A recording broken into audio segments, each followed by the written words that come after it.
guys, it's Molly and today I'm back with another video. So in honor of a few days ago it being the first day of fall, I decided it's time to make things a little spooky. And by that, I'm going to be reading a few spooky stories, or scary stories, or whatever you guys want to call it.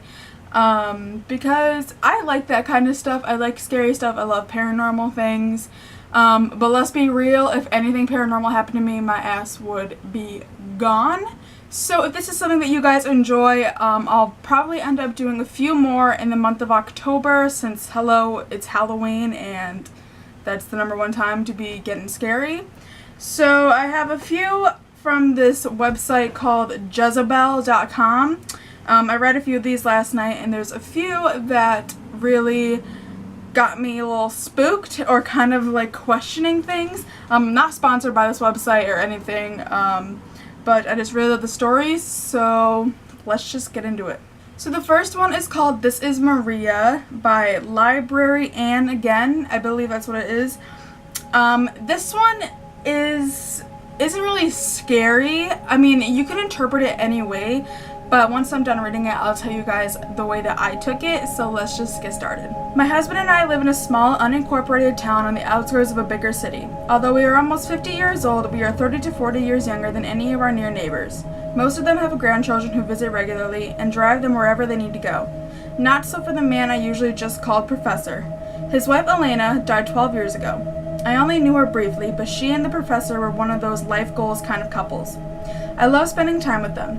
They are both so erudite, I don't know that word, sorry guys, and witty, and clearly still deeply in love. Elena's passing hit her husband hard. For the last year, he had been battling cancer. With no bus service in our rural area and cabs from town an expensive, long wait, I ended up driving him to doctors. The professor had been in the U.S. since his 20s, but he still retained a charming foreign accent. My name he pronounced as Anne. Usually when he phoned me, he would say, "Good afternoon, Anne." Sometimes he would call in the wee hours in pain, able only to gasp, "Anne." I would drop the phone and run to his house to help him with his meds or take him to the city's emergency room. He was adamant about not staying away from home. He knew the end was near and he wanted to go to his own bed. On October 1st at almost 4 a.m., my cell phone rang, showing the professor's number. When I answered, a strange voice asked, "Anne?" "Yes," I answered. "Professor?" "No," the voice giggled. "This is Maria. I'm taking him tonight." Then I woke up. I was sitting up in bed with the phone in my hand. My husband and our dog were sleeping soundly, so the phone hadn't really rung, or had it. I started to call the professor, but if he was managing to get some sleep, I didn't want to disturb him. So I got up and dressed quickly, and the dog and I slipped out to the backyard. I could see the professor's house from there. No lights were on and everything was quiet. I wasn't comfortable though, so I went ahead and dialed. 25 rings, no answer. Damn, I knew then. I went back in and woke my husband. We walked to the house and knocked. Nothing. We had to phone the sheriffs. They broke in and the professor had died seemingly peaceful in bed. Because of our unincorporated location, any of the chores which would fall to professionals in an urban area are taken up by neighbors here. So, that evening, with a deputy's supervision, the families on our block began to sort through the professor's papers. We needed the deed to his burial plot and any kind of will or link to distant relations. I looked through a small scrapbook of old photos that was on his nightstand. There was no Cousin Marco from the old country or Nephew Bob NYC 1997. It was mostly pictures of Elena and the professor, and their never spoken of young daughter, Maria, who had died in Oaxaca in 1971. So, what I got from this is obviously when the phone rang and the girl said it was Maria, I believe that it was obviously the daughter and she just had figured that, you know, her dad had been suffering for too long with his cancer, and she kind of just wanted him to join her and her mom. I don't think she meant it in like a, I'm taking him, he gonna die tonight kind of way. But that's what I got. Let me know down below what you guys felt from that story or how you took it. This next one is called A Real Fixer-Upper by Pickle Juice in My Paper Cut. And this one kind of spooked me a little bit, and I want to know what you guys think. About 5 years ago, my husband Adam and I decided that it was finally time to start looking to purchase a home. We had always talked about buying an older fixer-upper home because we'd had the idea that they had more charm and character. Plus, we can appreciate a place that has its own quirks, and we love the thought of turning something run down into something beautiful again. With that being said, I grew up in a pretty rural farming town in Indiana that had more than its fair share of rundown houses. The surrounding areas had started to boom a little bit, with farmland being sold off and turned into new factory locations, along with new subdivisions for the people coming to work for them. I thought it'd be a great place to start on our house hunt. I figured we'd be a lot closer to civilization than I used to be growing up, but not so much so that we'd be living a stone throws away from our neighbors. Adam and I decided to take a drive one summer Sunday afternoon so I could show him some of the back roads of my hometown and to also see what some of the properties we checked out online looked like in person. As we were turning off the main road through town and further onto a more secluded country road, we noticed that the very first house on the left was completely abandoned. We pulled into a small patch of the yard where the grass was the shortest and where a gravel driveway used to be, to further investigate. It was painted a deep green color, which made it almost invisible against the tall grass, sticker bushes, and weeds that had grown up around it. There was a massive tree in the front yard whose branches and leaves helped to camouflage this place even further. The house looked as if it was at least 100 years old. It looked like it had sat empty for years. It looked neglected, weather-worn, and in need of a major love. In that moment, it was perfect. There was nothing but woods across the street and no neighboring houses in sight, so Adam and I thought it probably wouldn't hurt if we just trespassed a little. I completely justified my reasoning by thinking, well, we're interested in buying the property, we're not here to cause trouble, we're doing someone a favor, we could take this burden of a house off someone's hands, we just need to take a look around first, that's all. Plus, there weren't any no trespassing signs anywhere, so I was perfectly armed with my newfound inflated ignorance and arrogance to access this property. We walked carefully through the brush toward the left side of the house, where we noticed a well that was still standing, complete with bucket rope handle and the original overhang. My excitement for a picturesque country house was building. Directly from the well, there was a side entrance into the house that looked like an added-on mudroom. The screen door to the mudroom was closed, however, there was a wooden door behind it that was half open. This was our not really intrusive because we aren't breaking anything to get way in. It was probably in the mid-90s outside that day, so when we entered, Adam first, we were met with thick, stifling heat, the kind that holds so much humidity that it almost takes your breath away. What we thought was a mudroom was an extended pantry area or canning kitchen. It was tiny with one window, an old rusted sink, a small stove, and the walls still had shelves upon shelves of canned and spoiled vegetables and jars. I remember thinking, oh yeah, this'll be great. I totally remember how to can, and we can have a garden and insert all kinds of other giddy thoughts women have while in the thrones of house hunting here. It also had the doorway into the main part of the house, and this is where my elation came to an end. Through the doorway was the kitchen. What remained of the cabinets and sink were against the wall on the left, but they were either broken or hanging on for dear life, or both. The kitchen connected to a wide open living area with one side having a wall streaked with black that led up to half-sunken gray ceiling. There had been a fire at some point. The windows on that wall were filthy, covered in dust or ash that made the room much darker than it should have been in the middle of the day. My heart sank. I knew we wouldn't be able to afford a costly repair of a house fire, but I kept that disappointing thought to myself. The open living area had not one stitch of furniture, save for one small wooden rocking horse that a child would have. The floor was littered with magazines, as if someone had a giant stack of them and just threw them up in the air to see where they'd land. Curious as to what the former homeowners liked in regards to reading material, I decided to check them out. Almost every single magazine was related to dolls in some way. Porcelain doll collecting, Barbie dolls, making dolls by hand, clothing for dolls. I felt a little creeped out by it, especially under the surveillance of the rocking horse's dead painted-on stare, but I figured that an old lady must have lived in the house before, and I created a self-medicating idea that her husband probably died and this was the only hobby she had to pass her time. We decided to check out another room that was connected to the half-burned living area. Through the doorway to the left was a weird combination of a molded stand-up shower with handicap handles, an assisted toilet next to it, divided down the middle by a wall. On the right was a wall made entirely of built-in bookshelves. The shelves were full of paperwork, manila envelopes, books, and even more magazines. It struck us as a pretty weird setup, but thought these people must have really loved to read while sitting on the toilet. My husband and I thought we could find out who the previous homeowners were, since some of the paperwork on top of the stack seemed to be old bills.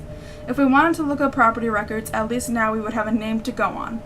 I grabbed a stack of papers and began to flip through them. When about halfway through, they changed from being old telephone bills to printed out colored pictures from the internet of porcelain dolls. I put the stack of papers back on the shelf and picked up a small, red, 5-star notebook. I started from the beginning, casually leafing through and seeing daily entries of medications taken, blood pressure, and glucose measurements written in a neat hand. About 20 pages in, the entry started to change entirely. They became crude drawings of twisted faces done in red ink. The faces had horns or bloody fangs, and then full-on drawings of devils appeared in the pages after. I wanted to believe that a child had picked this up to doodle in, but I felt like that was something much different than that. After the drawings, the notebook became someone's personal journal. Written in that, I assumed was an elderly man's cursive. It told of how he knew he was coming toward the end of his life and how he remembered being just a young boy when his mother passed away. He described in detail how the wake for his mother was held in the front room of his home and how during those nights he crawled up on top of his mother's body in her coffin to sleep. Sorry if the lighting changed or the camera's differently positioned or whatever. My camera died and I had to charge it real quick, but let's get back to the story.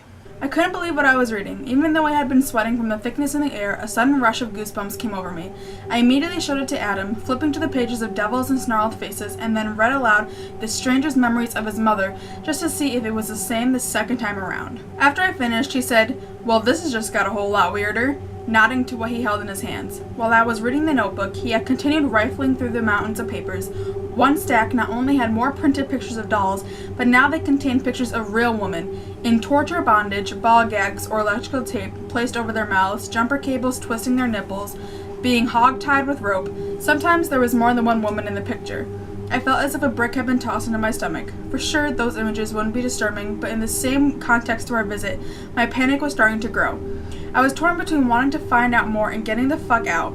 Adam reassured me that while it was on the creepy side, it wasn't anything to necessarily lose my shit over, since the woman didn't seem to be suffering or bleeding. The burned-out living area was separated from the rest of the house by a staircase. The staircase had a room directly across from it, and a small hallway on the other side that led to the main room at the front of the house. We debated on going up to the second floor, but decided against since it already felt as if we were roasting in an oven and were unsure of the stability of the second story.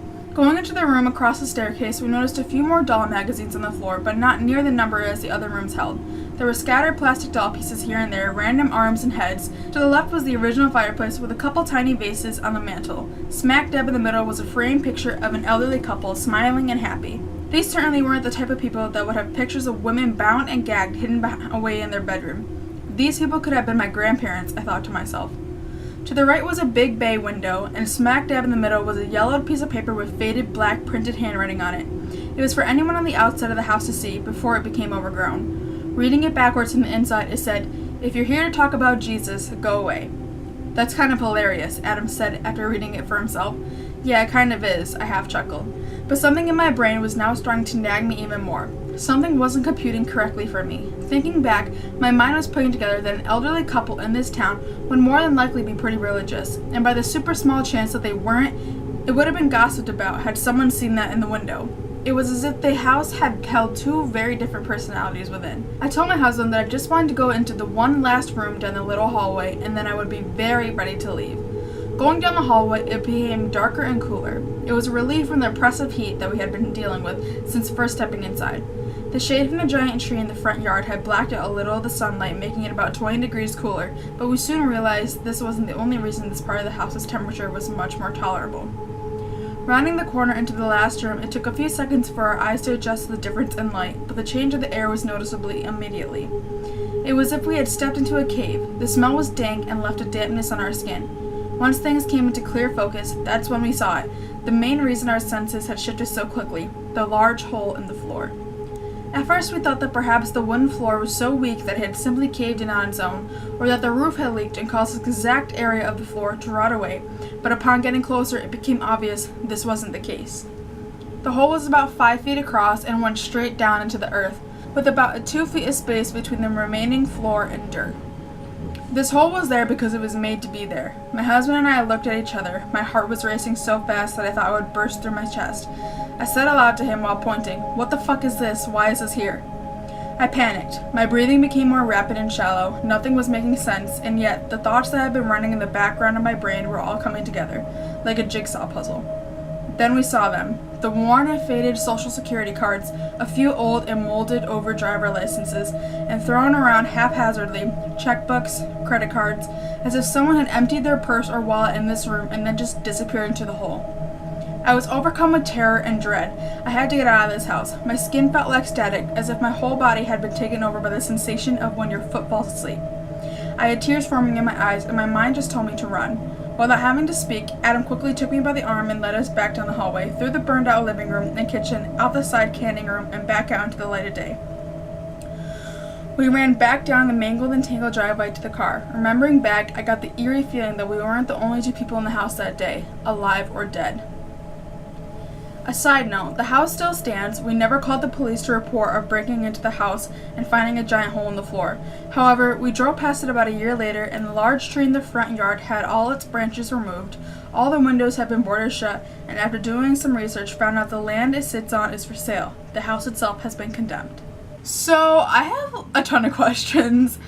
Like, if, like, apparently like all the social security cards and the driver's license and all that stuff was thrown into the hole or whatever, why wouldn't you call the police? I mean, I understand if there was no trespassing signs, then they shouldn't really get in trouble.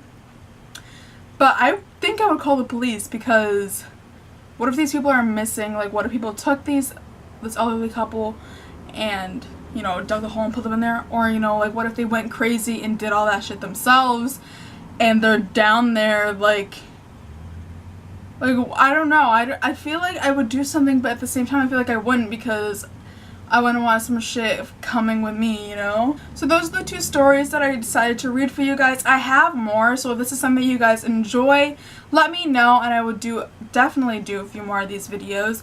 I know that there's like Loey Lane, she does these videos and I really enjoy them, and there's another girl, and for the life of me I can't remember her username or her real name, so if I do I'll put it on the screen. But I love watching her videos too, and she like does Ouija board videos and stuff, which, by the way, I'm telling you right now, I am not doing.